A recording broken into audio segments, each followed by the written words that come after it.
Bonjour les parents, je suis Catherine Lavertu pour la FCPQ. Bienvenue dans un autre épisode de la série Le Club École, des balados pop pour Parole aux parents. Aujourd'hui, j'ai la chance d'être avec Yohan Dubuc d'Allo Prof. Allô Catherine. Bonjour, qui est coordonnateur aux communications, mais aussi un ancien enseignant au primaire. Exactement. Quelques années au primaire, des années comme éducateur aussi avant. Fait que le milieu scolaire, je le connais plutôt bien. Fait qu'Allo Prof vient faire le meilleur des deux mondes. Ça donne des outils pour les profs, les parents, les élèves, bien sûr. Et le background d'enseignant ressort naturellement. Ah, merci. Ben, en tout cas, merci d'être là. Merci d'être là pour les parents, mais tu sais, bon, les gens à la maison le savent. Donc, mon plus vieux a 6 ans. Là, on a les 2 pieds dans le préscolaire. On s'en va vers la première année. Mais moi, je vais déjà mettre des trucs dans mon cabas de maman. Ah oui, je suis on remplit le qu'est-ce qui luchon. m'attend, là, moi, pour préparer les examens, aider mon enfant dans cette période-là qui peut être stressante quand même. Ben oui, puis c'est stressant pour les élèves, c'est stressant pour les parents. Même pour comme enseignant, c'est une petite source de stress. On sait que ça a un rôle dans la vie des élèves, dans la vie des parents, et ça vient souvent avec l'anticipation. On essaie de le déconstruire, mais c'est quand même présent de comment on a appris quand nous-mêmes étions élèves quand on était plus jeunes. Exactement. Puis, écoute, c'est déjà mon premier point que je vais aborder. D'ailleurs, on présentait cette semaine, mercredi, les premiers résultats de la 3e enquête sur le bien-être des familles québécoises. Puis là, sans surprise, tout le monde, l'anxiété est un facteur qui atteint les familles. Je sais que ça va vous surprendre à la maison. Oui, je tombe complètement en bas de ma chaise. Écoute, on tombe en bas de notre chaise, mais faire sa part, bon, c'est sûr que l'anxiété est là. Anxiété de performance, point d'interrogation, pour les parents qui imitent les parents. Il y a une petite part, oui, tu sais, l'anxiété de performance est présente dans nos classes, est présente dans les familles aussi. Ça vient qu'une société qui va vite, des technologies qui avancent vite, une certaine recherche de perfection. Puis des fois, c'est à déconstruire, en fait, en classe, parce que ça n'a pas la même valeur qu'on lui accorde nécessairement. Mais c'est là, il faut faire avec, puis il faut trouver des solutions pour aller s'apaiser, prendre une grande respiration, puis ramener l'idée que les examens, c'est pas la fin du monde. Non, exactement. Puis, comment on pourrait voir les examens? Comment il faut l'entrevoir puis le réfléchir, l'examen, de nos jours? Ben oui, tu sais, je pense que la meilleure image qu'on peut utiliser, c'est la photo. C'est l'élève est où à ce moment précis-là. Mais ça se peut que ce matin-là, il s'est levé, puis le chat filait pas à la maison, puis il était pas là à son examen, il était pas concentré. Ça veut pas dire que son résultat est significatif de ce qu'il connaît, de ce qu'il peut utiliser, puis son niveau de compétence. Des fois, c'est un petit creux de vague à un moment donné. Faut le voir comme une photo, puis c'est dans la longévité, dans l'année scolaire complète ou dans l'étape complète que le prof va chercher en fait plein de traces d'études et va porter un jugement professionnel pour donner une note ou un résultat à la fin. Fait que l'examen, c'est une photo. À ce moment-là, sur cette notion-là, on sait où on est.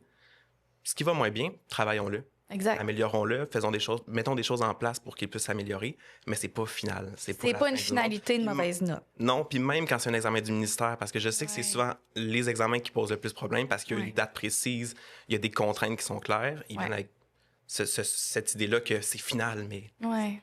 OK. Bien, merci de nommer ça quand même. Ça peut peut-être aider les parents à la maison à comme partir avec une idée neuve de qu'est-ce qu'un examen et tout. Exactement.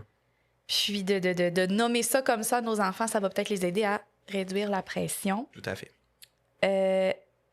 Qu'est-ce que, selon toi, quel devrait être le rôle du parent dans cette période-là?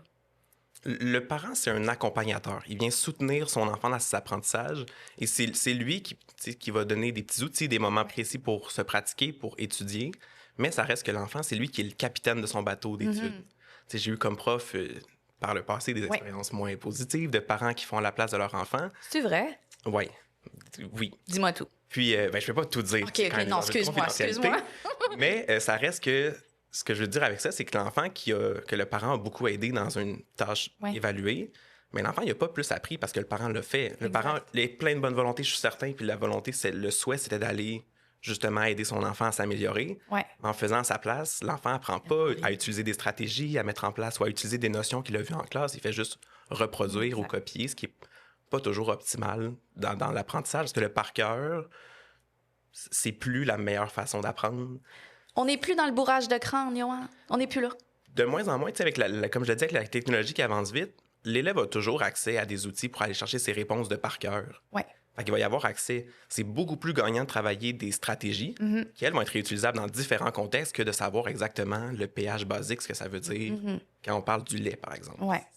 Là, je dis ça, puis je suis pas prof de sciences, fait que ça n'a peut-être aucun rapport.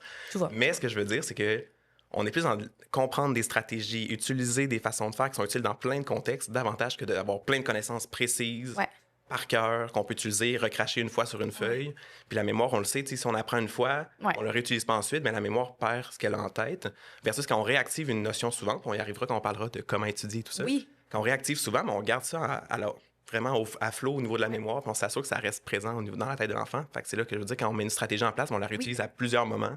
Okay. Donc, elle est beaucoup plus présente que la fois que j'ai appris quand est-ce que Christophe Colomb est arrivé. Ouais. J'ai pas réutilisé en On fait l'échappe parce après, que mon examen est passé, puis je suis passé à autre chose de mon côté, tu sais. Exactement. Bien, tu me mets vraiment sur la piste de mon deuxième point. Ce serait quoi des stratégies gagnantes ou encore une routine d'études efficace? Tu sais, t'aurais-tu, toi, là, en tant qu'ancien prof, là, qu'est-ce qui marchait bien pour les élèves? Est-ce que tu proposais peut-être des manières de faire? Ben oui, puis tu sais, en fait, je vais partir de ma réflexion de quels sont les éléments qui peuvent stresser un élève par rapport à l'étude de l'examen. Ouais. C'est son sentiment de confiance en lui, l'impression d'avoir assez ou pas assez étudié. Ouais. Puis il y a un peu la vision du parent là-dessus qui vient teinter les lunettes que met l'enfant quand on parle d'études ou quand on parle d'examen. Oui. Donc, quand on parle de stratégie d'études, bien, pour la confiance, c'est de savoir où on s'en va, de créer une séquence d'études. Fait que je sais pas, quand je suis au primaire, par exemple, Ouais. je choisis les moments dans ma semaine où je vais aller étudier, réviser mes mots de vocabulaire, ma conjugaison, mes tables de multiplication, par exemple. Et il y a une règle d'or qui, à la fois au primaire et au secondaire, en faire plus souvent, mais moins longtemps. OK. C'est plus gagnant. C'est plus gagnant parce que, comme je disais, au niveau de la réactivation de la mémoire, c'est plus gagnant. Puis pour l'élève, il y a un moment donné où le cerveau est saturé. Puis on n'arrive plus à rajouter de l'information parce que c'est trop. Tout à fait. Quand on parle de petits moments, on peut avoir en tête, parfait, je prends 1 heure d'études tous les soirs après le souper, mais ça se peut que ce soit pas le moment optimal. Ça se peut qu'un 5 minutes dans le trajet d'auto entre l'école et la maison soit beaucoup plus payant parce que on vient de l'école, on est encore actif, tout ça. On fait un 5 minutes où on pratique les mots de vocabulaire. Ensuite, on vient à la maison, on fait le souper en soirée, un petit devoir, puis on passe à autre chose. Mais encore là, ça dépend de chaque enfant. Tout à fait. Mais le parent peut saisir les petites opportunités un peu partout dans la semaine, qui font en sorte qu'à tous les jours, finalement, on a travaillé un petit peu quelque chose. On a fait des maths le lundi. Puis au secondaire, mais là, il y a les travaux qui rentrent en ligne de compte aussi. Exact. Donc, tu sais, de prévoir ces moments dans la semaine, quand est-ce que je vais travailler, quelle notion, combien de temps, comment je vais structurer mon espace. Fait qu'au niveau de la structure, il y a ça. C'est tout ce qui est comment on se planifie pour se rassurer. Puis après, pour que ce soit des moments qui sont gagnants, mais d'avoir le meilleur espace possible, en fait, pour étudier. Tu sais, on peut penser à l'environnement. Tu sais, est-ce que mon enfant a besoin d'une très, très peu de distraction? Si oui, peut-être que le cocon plus petit va faire l'affaire pour ses besoins à lui. Ouais. D'autres enfants ont besoin d'une grande surface pour s'étaler, voir ce qu'ils ont à faire, le positionner physiquement. Donc, de créer un espace qui est chaleureux, propice à l'étude et à la révision, aux travaux. C'est vraiment, à mon avis, optimal pour réussir, en fait, à avoir des périodes d'études qui sont efficaces à la maison sans qu'elles prennent de longues périodes de temps. Bien, merci pour ça. Puis, je rebondis parce que, bon, là, évidemment, tu sais, comme mon plus vieux est au primaire, là. Je veux dire, on n'a pas beaucoup de devoirs au primaire. Mais, tu sais, quand même, à l'occasion, il y a des petits mandats, là, des petites missions à faire. Et moi, je le vois là, le soir, après une journée d'école et de service de garde, de 8h05 à 16h35. C'est terminé, là. On n'a plus de concentration, là. Tu sais, c'est terminé. Mais le matin, bon, mon garçon et moi, on se lève assez tôt. Mais souvent, on le fait là, tranquille, dans la maison le matin, en déjeunant, après le déjeuner, peu importe. Puis c'est pas long, là. Tu sais, ça prend 4 minutes et demie, mais il est tout là. Son cerveau est frais, il est reposé. Ben oui. Fait que, ouais. Moi, le matin, j'y crois quand même. Évidemment, là, je suis consciente que c'est pas pour toutes les routines matinales. Là. Je suis vraiment consciente, mais je réalise quand même que c'est pas le même garçon là, rendu à 19h le soir versus là, le matin à 7h. Là. Les journées d'école, c'est exigeant. Ça demande beaucoup de temps, c'est beaucoup de stimulation. Il y a autant l'aspect apprentissage, mais l'aspect relation sociale. Tout ça se passe en simultané. Donc, ça se peut que dans une routine, le matin soit parfait. Oui. Pour d'autres qui vont manger à la maison, par exemple, au dîner, on mange, après on fait des petites études. C'est réglé avant la fin du repas. On continue notre journée, puis en soirée, on est libre. Donc, c'est vraiment... Il n'y a pas de mauvais moment pour étudier. Exact. Surtout quand on parle de leçons, là, des petits trucs qui se pratiquent facilement, il n'y a pas de mauvais moment. Un travail, c'est différent. On peut prendre plus de temps selon nos besoins, selon ce qui doit être fait. Travail d'équipe, travail individuel, bref. Mais l'étude en soi, je pense que le moment qui convient, c'est le meilleur moment dans chaque famille. Fait qu'il n'y a pas de recette gagnante à part de chacun trouver les bons moments pour le faire dans notre routine qui correspond à qui on est. Ah, merci, ouais. Puis là, dis-moi, t'es là pour Allo Prof. Moi, j'ai besoin de savoir. Parce que là, moi, je viens d'apprendre depuis quelques mois qu'il y a Allo Prof parents et il y a Allo Prof enfants. C'est quoi la différence? Puis, j'assume que vous avez plein d'outils, de jeux, de programmes, etc. pour aider les enfants dans leur apprentissage. Exact. Parle-moi de tout ça. Qu'est-ce qu'il faut savoir? Qu'est-ce que les parents doivent retenir? Ben oui, puis tu sais, je pense que quand on parlait de présence rassurante du parent, ben être rassurant, ça part par être assuré soi-même de ce que notre enfant va vivre, ce qu'il vit en classe. Puis Alloprof, en fait, on est là pour ça. Fait que quand on arrive sur le site d'Alloprof, c'est vraiment le site pour les élèves. Donc, les fiches de notions, des vidéos explicatives plus courtes pour les élèves plus jeunes, des plus longues au secondaire, avec des exercices qu'on pratique. Donc, ça, c'est une forme de libre service où les élèves vont choisir selon leurs besoins. Et tout ça est basé sur le programme québécois. Fait qu'on est certain que les ressources qui s'y retrouvent, c'est vérifié, là. C'est vérifié, c'est des profs qui les créent. C'est des profs qui les mettent en ligne, qui les rendent disponibles, qui les révisent aussi régulièrement pour s'assurer qu'ils restent à jour. Merci, Alloprof. Merci. Oui. Souvent, c'est méconnu. Alloprof, des fois, on a en tête seulement le service d'appel qui est encore disponible, mais il y a tellement d'autres choses qui existent. Parce que ça a énormément changé dans les dernières années. Là, moi, j'avais mon image d'Alloprof d'il y a comme 10 ans, mais on n'est plus là du tout. Pas du tout. Alloprof, ça va bientôt fêter son 30e anniversaire. Déjà? Donc, ça a commencé avec les appels au téléphone en vrai, en présentiel, avec les manuels. Ce service-là est toujours disponible, mais avec la pandémie, les besoins qui étaient présents de soutenir les élèves à la maison, ça a explosé au niveau des outils. Est venu Alloprof parent, Alloprof enseignant. Donc, si je parle plus d'Alloprof parent dans le contexte de ce balado-ci, c'est en fait plein d'outils pour accompagner le parent. Des articles, des fois, pour rassurer. Mon enfant, l'attention est plus difficile. La motivation, il y a une petite chute en ce moment. Comment on peut aller soutenir ça puis aider ça? Des outils qui sont imprimables, donc des activités à faire à la maison. Et plein d'autres outils qui viennent soutenir, en fait, le rôle parental à la maison. Des spécialistes qui répondent aux questions des parents. Donc, à l'instar du service pour les élèves qui posent des questions sur la matière, bien, les parents peuvent parler à des spécialistes, orthopédagogues, orthophonistes, qui viennent des fois soutenir... Oui.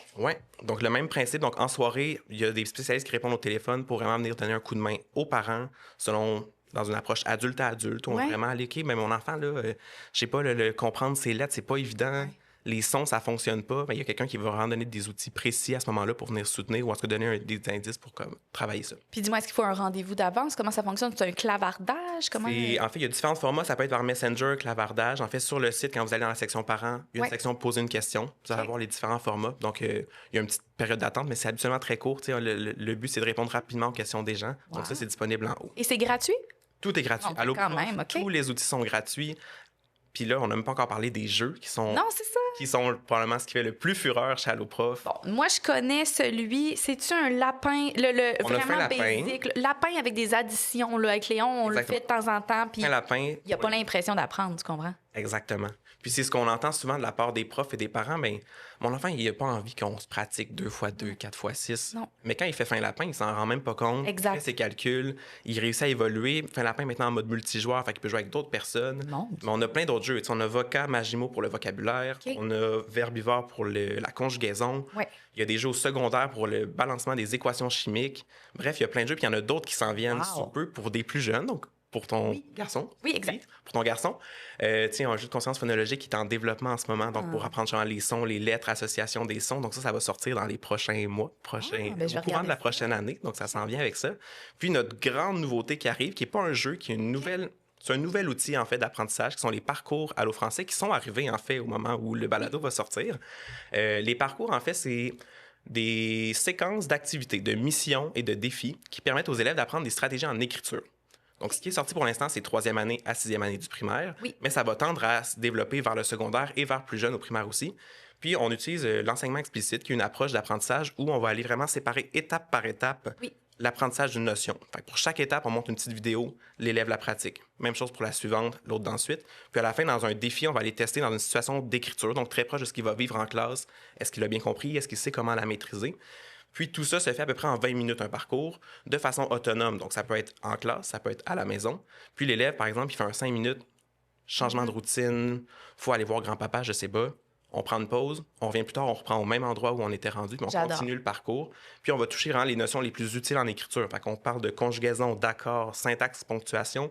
À la maison, ce qui peut donner une idée, la feuille, la grille de correction qu'on reçoit quand notre enfant fait une évaluation, on touche à tous les critères de cette grille-là avec les parcours qui sont sortis, en fait, récemment. Hey, mais j'adore parce que ce genre d'outils-là, de jeux en ligne, de parcours, etc., l'enfant, il n'a pas l'impression d'apprendre. Il n'a pas l'impression... Tu sais, je veux dire, c'est devant un écran, c'est ludique. Exactement. C'est une approche super facile. Il n'a pas l'impression de faire des leçons et des devoirs, alors qu'au fond, il apprend, c'est vérifié. Ben oui, puis c'est un autre truc que j'aurais à donner. Plus on diversifie les façons d'apprendre, plus on permet justement à l'enfant d'apprendre différentes manières. C'est-à-dire, ben, quand je fais des jeux, ben, je suis dans un monde très ludique, dans les codes du gaming un petit peu, super stimulant rapidement.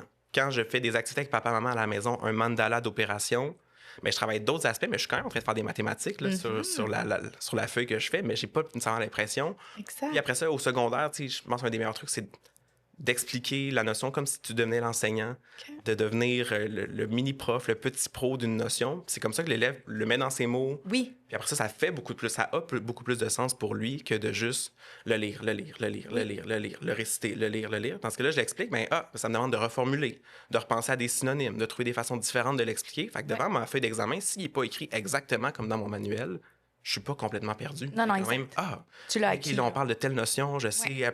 OK, j'ai une bonne idée de base. Puis après ça, peut-être en écrivant, des fois, ça revient tout seul parce que justement, exact. Tu te rappelles ce que tu C'était pas trop loin. C'est pas trop loin parce qu'encore une fois, on a rafraîchi souvent. Oh, merci, Yoann. Puis dis-moi, si les parents à la maison devaient retenir une seule chose de notre discussion, en tant qu'ancien enseignant au primaire, tu leur dirais quoi? Tu leur conseillerais quoi pour ce qui est de la préparation aux examens? Ce serait quoi la chose la plus importante à retenir? Bien, je pense que le plus important, c'est de rappeler que l'examen, c'est une photo. Oui. Puis que l'effort est tout aussi important que le résultat. Puis l'effort, ça se stimule avec plein de petits moments d'études amusants, ludiques. Puis ça, c'est le rôle du parent d'aller offrir ça à l'enfant. Puis bien sûr, les allopros sont toujours là pour accompagner les parents dans cette optique-là. Mais c'est ça, des petites pratiques régulières qui amènent justement à ce sentiment de confiance-là. Puis après ça, quand on arrive aux examens, on est tout setés. Ah, ben merci beaucoup, Yoann, d'avoir pris parole avec moi. Ça m'a fait plaisir. Écoute, je pense que je te rappelle dans quelques années pour te dire comment ça va avec Léon, pour te demander des trucs, puis pour que tu m'expliques qu'est-ce qu'il y aura encore de nouveau à ce moment-là sur la plateforme d'Alloprof Parents. Toujours en train de se développer. Ça me fera plaisir de répondre à tes questions et à celles de tous les parents. Oui, exactement. Ben merci beaucoup, Yoann. Merci à toi. Au plaisir. À bientôt.